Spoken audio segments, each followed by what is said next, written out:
l'évangile selon Jean, Christ dit, mon Père travaille, moi aussi je travaille. La culture du travail, chers bien-aimés qui m'écoutez, la culture du travail, c'est ce qui devra être au centre de notre motivation sur la terre. Nous voulons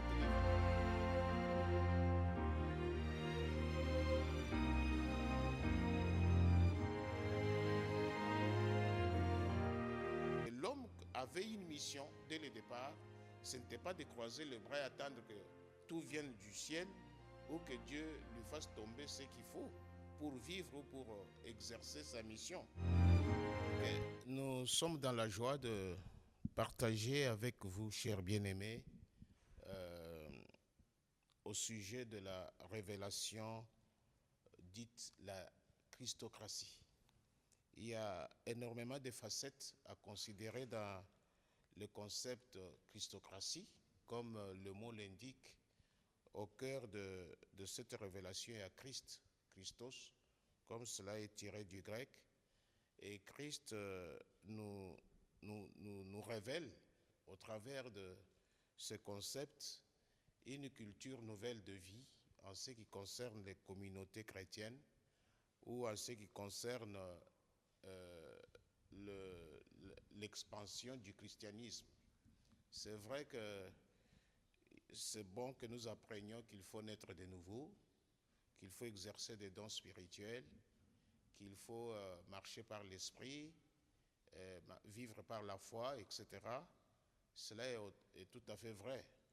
Mais au-delà de tout cela, si nous n'avons pas de moyens qui peuvent rendre possible la réalisation de notre politique, nous allons toujours échouer.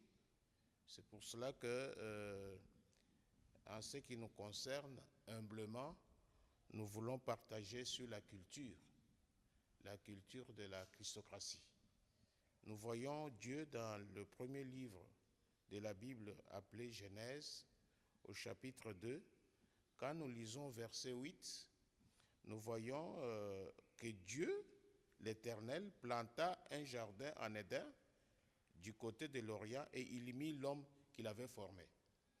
Rien que dans ce verset, nous avons deux vérités. La première vérité, que Dieu qui crée, il est le Dieu travailleur. Il nous communique ici déjà sa dimension du Dieu qui travaille, le Dieu qui fait quelque chose. On dit que Dieu planta. Il pouvait bien donner l'ordre aux anges de planter, il pouvait bien faire ordonner seulement que le jardin soit, parce qu'il en avait la puissance. Nous connaissons qu'il est omnipotent. Il a tout pouvoir d'ordonner des choses qui n'existent pas, qu'elles arrivent à l'existence. Mais Dieu planta. Il plante, c'est-à-dire ça demandait un effort, ça demandait un exercice physique de la culture. Donc, c'est toute une culture qu'il a imprimée. Et après, il prend l'homme qu'il avait créé. C'est la deuxième vérité dans ce verset 8. Il prend l'homme et il le place dans ce jardin. Pourquoi il n'a pas placé les poissons dans ce jardin pour dire, ou même si le jardin contenait pas mal de créatures, pourquoi est-ce que l'accent est mis sur l'homme ici? C'est pour dire que l'homme avait une mission dès le départ. Ce n'était pas de croiser le bras et attendre que tout vienne du ciel ou que Dieu lui fasse tomber ce qu'il faut pour vivre ou pour exercer sa mission. Puisque dans le même chapitre 2 de Genèse, au verset 15, on dit « L'Éternel Dieu prit l'homme et le plaça dans le jardin d'Éden pour le cultiver et pour le garder. » Voilà.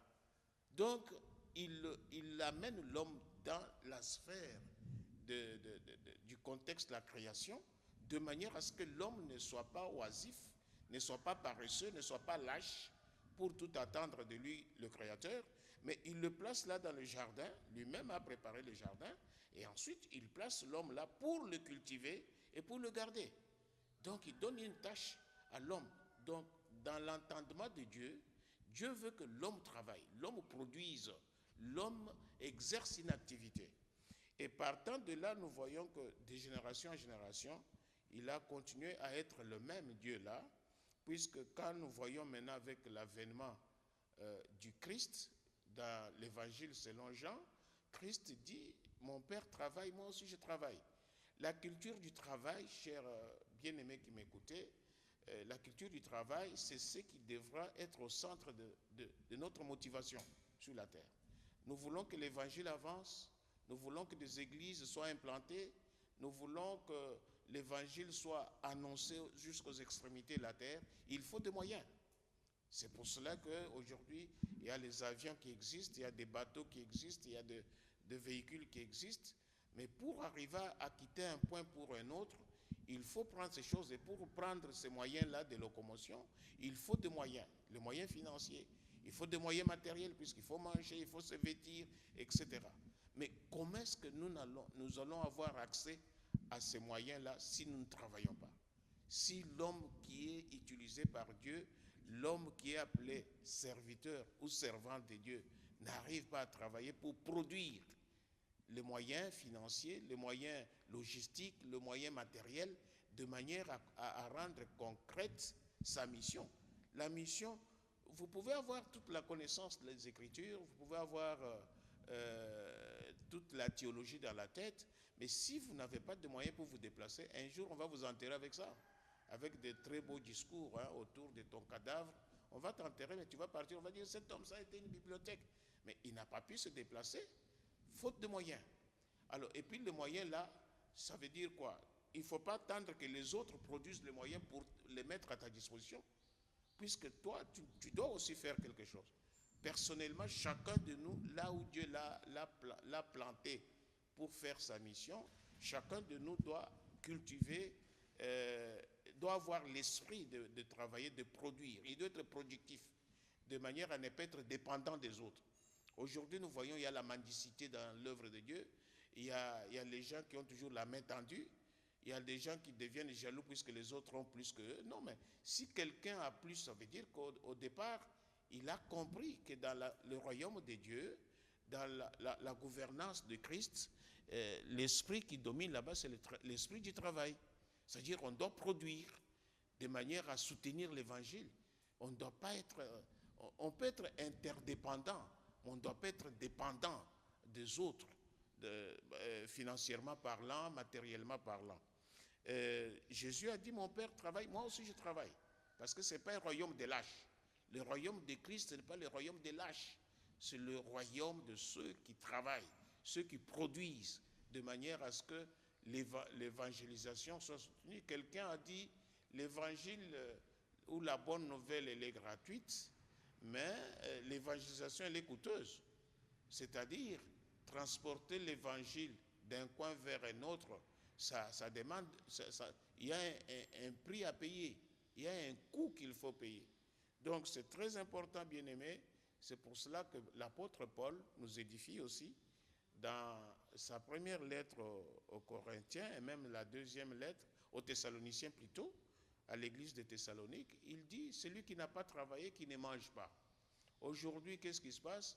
Ah non, moi, je suis rempli du Saint-Esprit, très bien, je parle en langue, très bien, je prophétise, c'est très bien, mais quand on dit prophétiser, c'est pour l'édification commune. L'exercice des dons spirituels, c'est pour l'utilité commune. Mais comment tu vas rassembler ces gens-là si tu n'as pas au départ des moyens de ta politique? Il faut des moyens, il faut arriver à avoir le minimum nécessaire pour arriver à exercer le ministère, qui qu'il soit, quel qu'il soit. Tu peux avoir, je ne sais pas quel appel, quelle vocation, mais à la base, il faut des moyens financiers, il faut des moyens logistiques, il faut les moyens matériels pour arriver à le faire. Voilà le bien fondé de la christocratie, puisqu'en christocratie, nous apprenons les principes qu'il nous faut pour arriver à matérialiser cette théorie-là de la culture du travail. La culture du travail, il y a pas mal de principes que nous pouvons examiner là-dedans. On peut vous apprendre qu'à partir de tel moyen ou de tel montant, tu peux le fructifier et l'investir dans l'œuvre de Dieu. Et cela vous permet de subvenir à certains besoins primaires. C'est comme cela. Le monde actuel est un monde de globalisation. Il y a pas mal de réalités, mais tout demande l'argent. L'argent, est en train, comme l'Ecclésiaste dit que l'argent répond à tout.